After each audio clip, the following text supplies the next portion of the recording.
어제 우리가 같이 묵상하지는 못했습니다만은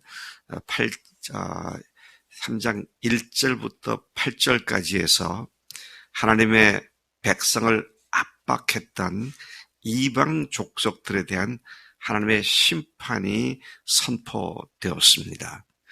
그리고 오늘 말씀은 9절부터 15절까지 해서는 세상의 모든 나라들, 여기서는 열국이라고 말하죠. 모든 나라들에 대한 심판이 있을 것을 예언한 말씀이고, 그리고 16절 이하 21절까지는 그때 그들은 멸망당하고 심판당하지만 그때 이스라엘은, 하나님의 백성은 반드시 회복될 것이라고 하는 예언의 말씀을 해주고 있는 내용입니다. 오늘 말씀, 이스라엘이 회복될 때 또는 그리스도의 초림과 재림 때를 말하는 것으로 해석될 수 있습니다. 예수님이 2000년 오셨을 때 그때와 또 마지막 재림하실 때 최후의 심판을 내실 그때, 이 양쪽을 다 해당되는 것으로 볼 수도 있다는 말씀인 것이죠. 매우 특이한 것은 9절부터 21절까지는 요엘이 하는 말과 하나님께서 하신 말씀이 번갈아 가며 계속 반복돼서 그런 형식으로 나옵니다. 예를 들어서 9절부터 11절까지는 요엘이 말을 하고, 또 12절부터 13절은 하나님께서 말씀하시고, 또 14절부터 16절은 요엘, 그리고 17절에서 21절까지는 하나님께서 말씀하시는 그런 형식을 취하고 있습니다. 물론 요엘이 말하는 것도 하나님 말씀을 인용한 것이지만, 다 하나님 말씀이지만 누가 말을 하느냐, 누가 화자이냐라고 할 때는 하나님과 이 요엘이 번갈아 가면서 예언의 말씀을 하는 것으로 기록되어 있습니다. 9절부터 11절까지 해서 요엘은 하나님께서 열국을 심판하시려고 천군 천사를 거느리시고 싸우러 나오시는, 그래서 그런 상황을 보고 열국에게 선포하기를, 너희들 빨리 싸우러 나와라. 보습을 쳐서 칼을 만들고 낫을 쳐서 창을 만들고 한번 여호와 하면 싸워봐라. 이제 그런 이야기를 지금 하고 있는 것입니다. 이게 하나님의 백성들한테 이렇게 하라 그것이 아니라 하나님께서 심판하실 자들을 전쟁에 비유해서 지금 치러 나오시는데, 너희들 하나님과 싸우도록 하면 준비해봐라. 이제 이런 약간의 비아냥거림의 의미가 담겨 있는 말씀으로 보입니다. 자, 그 다음에 계속해서 10절에서 또 거기다가 이런 말도 하죠. 어떤 말 하냐면, 약한 자도 이르기를 나는 강하다 할지어다. 약한 자도 이르기를 나는 강하다. 그렇게 말을 하라고 말합니다. 너희들 싸우려면 정신력도 강화시켜봐. 이제 그런 얘기로 이해가 되는 것이죠. 11절에 또 사면의 민족들아, 너희는 속히 와서 모일지어다. 자, 온 사방의 열국들이 와서 하나님과 전쟁을 치러 보라고 그렇게 말을 합니다. 그러면서 요엘이 기도하죠. 하나님께 기도합니다. 여호와여, 주의 용사들로 그리로 내려오게 하옵소서. 그리로라고 하는 것은 여호사밧 골짜기를 말합니다.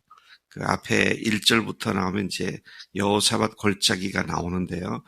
여호사밧 왕, 남유다 왕국 여호사밧 왕이 에돔이나 주변 사람들과 전쟁하러 나갈 때 아주 막강한 군사를 갖고 나가서 싸운 것이 아니라 하나님께 찬양하는 나팔 수를 앞세우고 하나님을 찬양하면서 전쟁을 치르다가 대승을 거두었던 여호사밧이죠. 그러니까 남유다 왕국의 한 선군으로 기억되는 그 왕이 승리했던 그것으로 보십시오. 그 말은 뭡니까? 하나님께서 승리를 거두셔서 열국을 심판하옵소서. 이제 이런 기도인 것을 보게 됩니다. 그래서 하나님이 모든 대적자들을 완전히 굴복시켜 주실 것을 강하게 암시하는 말로 그리로 내려오세요. 그리로 오게 하십시오. 그런 기도를 하고 있는 것이죠. 자, 이에 12, 13절에서 하나님께서 말씀하십니다. 민족들은 일어나서 여호사밧 골짜기로 올라올지어다. 내가 거기에 앉아서 사면의 민족들을 다 심판하리로다. 제가 아까 요엘과 하나님이 번갈아가면서 말씀한다 그랬는데 여기 보니까 내가 거기에 앉아서 사면의 민족들을 다 심판한다. 이건 하나님이 하신 말씀이죠. 하나님의 지난 심판의 날에 하나님께서 지나간 그 심판의 날에 유다에는 곡식과 열매가 말라버리고 추수할 것이 아무것도 없고 메뚜기 떼들이 다 다 갉아먹었지만 하나님의 회복의 때에는 곡식과 새 포도주와 그리고 기름이 풍성할 것을 예언하셨습니다. 그러나 마지막 여호와의 날, 곧 추수할 때는 열국에 대한 하나님의 심판을 추수 때로 비유해서 말씀하고 있는데 곡식이 다 익었다. 포도주를 밟을 때다. 틀이 넘친다. 이런 표현들은 그들이 풍성하게 먹을 것을 거둔다는 것이 아니라 하나님께서 심판을 자들이 가득해서 그들을 짓밟아 포도주 즙틀에서 즙을 짜듯이 피를 짜내서 죽일 것이다. 그런 말이죠. 그래서 참 이 예언서를 읽을 때 누가 주체인지 잘 알아야 돼요. 그렇지 않으면 막 헷갈리게 되어 있습니다. 자, 하나님께서는 이런 열국의 악이 가득하고 큰 것을 상징하는 말로 곡식이 다 익었다, 포도주를 밟을 때다, 틀이 넘친다, 그런 말씀을 하고 있는 것이죠.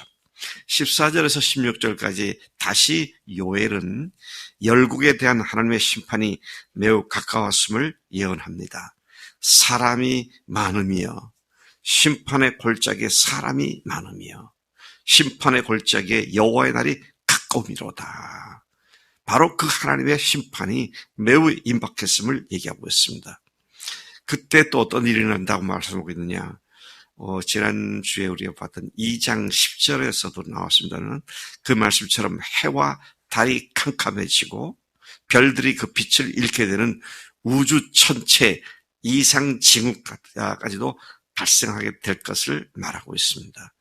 주님의 재림은 악한 자들이 누굽니까? 자기가 주인되어 마귀의 종로로 타는 마귀 새끼들에게는 멸망의 날이지만 그러나 주님으로 알고 모시고 그분의 통치를 받고 순종하고 사는 사람들에게는 그 심판의 날이 구원의 날이 된다. 같은 날인데 한쪽에는 멸망의 날이고 한쪽에는 구원의 날이 된다. 우리 상범이 한번 물어보자. 주님의 심판의 날이 오늘 임했다. 그러면 그 상범에게는 심판의 날이야? 구원의 날이야? 구원의 날이지. 네. 같은 날인데 악인에게는 심판의 날이고 같은 날인데 의인들에게는 구원의 날이 되고 참 그런 말을 할 수 있는 그런 자격자로 우리를 삼아주셔서 너무 감사해요. 원래 우리는 그럴 수 있는 자격자가 아니었는데 예수님의 피와 부활로 우리를 그런 완전히 우리의 삶의 자리가 옮겨진 상태에 있는 그것이 너무도 감사하죠. 16절에 보니까 주께서 시온에서 외치신다 그런 말이라고 하는데 그 말은 이스라엘 백성들에게 내릴 심판을 또 뒤에 나오는 부르짖는 사자의 비유는 만민을 심판할 때 사용하는 말로 종종 쓰여졌는데 이스라엘이라고 하는 백성 안에서도 알고가 쭉정이가 있는 것이고 이 만민 중에는 뭐 말할 것도 없는 것이죠. 자, 17절부터 21절까지 여기서 하나님의 대적자들에 대한 초점에서부터 하나님의 백성들로 초점이 옮겨진 것을 보게 됩니다. 여호와의 날에 택함을 받은 백성들이 하나님과의 올바른 관계 속으로 영원히 회복되어 들어올 것을 약속해 주신 말씀이죠. 하나님의 축복은 이스라엘의 원수들에게는 심판이며 이스라엘에게는 구원이 되는 것입니다. 18절에 산마다 새 포도주가 넘쳐 흐를 것이라고 말했는데 메시아 시대에 이는 교회에 내리는 하나님의 풍요로운 영적인 축복들, 모든 축복들을 상징하는 말로 이해가 됩니다. 우리가 지금 메시아 시대에 살고 있죠. 주님이 오신 이후 마지막 말세를 살고 있습니다. 자, 그런 상황에 하나님께 교회에 내리시는 그 엄청난 복을 이렇게 표현하고 있는 것이다. 19절, 요엘은 하나님의 구원으로부터 다시 하나님의 심판을 선포합니다.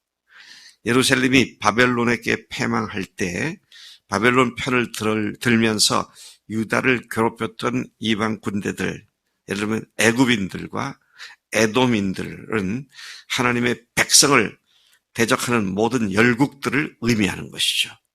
그러한 나라들을 심판하시겠다는 말씀입니다. 20절, 하나님의 심판과 구속의 날에 하나님의 나라가 영원하게 설 것과 하나님의 백성이 피 흘림 당한 것을 하나님께서 모두 갚아 주실 것을 말씀하십니다. 유다는 영원히 있겠고 예루살렘은 대대로 있으리로다. 하나님의 나라가 완전하고 영원하게 세워질 것이라는 선포를 말하고 있죠.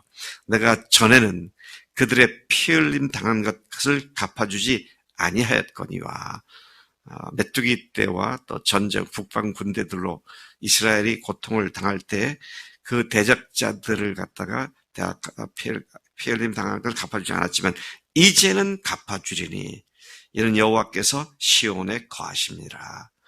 이제는 하나님이 통치하시는 그 날이 올 때에는 하나님께서는 반드시 모든 악한 자들을 징벌하시고 괴롭혔던 그들을 하나님 이스라엘을 보상해 주신다. 그런 말씀이죠. 그렇게 요엘서는 승리의 선포로 예언을 마치게 됩니다. 여러분, 우리가 사는 삶에 여러 가지 일들이 반복되고 또 여러 가지 일들이 겹쳐오기도 하지만 최후의 승리는 주님께 있습니다. 그 주님이 우리와 함께 계시고 여기서 말하는 최후라는 것, 내 개인의 인생의 최후도 최후일 뿐만 아니라 이 세상 전체 구속 역사 속에서 하나님께서 최후의 승리를 거두실 것이다. 그때 하나님께서 우리가 악한 자들에게 마귀에게 당했던 그 모든 억울한 일을 완전히 신원해 주시고 억울함을 풀어주시고 하나님과 함께 영원히 살게 되는 그런 영원한 복을 우리에게 약속해 주신 줄로 믿습니다. 그런 복을 보장받은 자로서 당장의 어려움 때문에 그냥 비굴하게 마귀에게 또 타협하고 마귀에게 머리를 숙이고 그러지 아니하고 하나님 앞에 온전히 무릎 꿇고 그분의 선한 백성으로서 오늘도 승리하시는 우리가 되기를 축복합니다. 하나님 아버지, 이 아침에 요엘서를 통해서 하나님께서 어떻게 최후의 승리를 거두게 하셔서 하나님의 자녀들이 그 승리를 누리게 하실지를 말씀해 주셔서 감사합니다. 하나님, 우리에게 성령님을 보내주시고 성령님을 부어주셔서 하나님 우리로 하여금 오늘도 승리케 하시니 그 주님만 바라보고 상황과 어려운 형편을 바라보지 않고 믿음을 시작하게 하시고 그 믿음을 완성시켜 주시는 이신 예수님만 바라보며 믿음의 확신을 가지고 승리하는 삶을 살 수 있도록 우리를 인도해 주실 줄로 믿습니다. 감사합니다. 예수님의 이름으로 기도를 쌉나이다. 아멘, 아멘.